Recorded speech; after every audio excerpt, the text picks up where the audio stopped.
बाहिरबाट देशभित्र पस्दा भन्दाखेरि 1.5 महिना बाहिर विभिन्न ठाउँहरू घुमेर म फर्किँदाखेरि मैले देशको माटोले आशीर्वाद दियो कि दिएन मलाई थाहा छैन, किन केही पनि भनेन।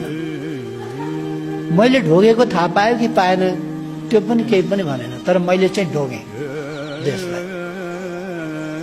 त्यस्तो एउटा देशप्रतिको अपनत्व हुँदो रहेछ जुन मैले जहाँसुकै बसेका नेपालीहरूमा पनि पाएको छु।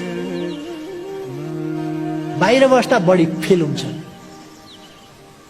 परिवारको सदस्यसँग तपाईँ छुट्टिएर अलिक समय अलग बस्नु हो भने तपाईँ अलिक तडपिनुहुन्छ, अलिक छटपटिनुहुन्छ, अलिक होइन कति माया लाग्दो रहेछ परिवारका सदस्यहरूको, त्यति बेर तपाईँलाई थाहा हुन्छ।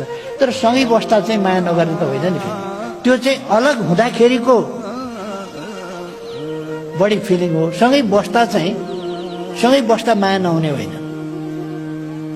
माया चाहिँ सँगै बस्दा पनि हुन्छ, तर छुट्टिँदा चाहिँ बढी फिल हुन्छ।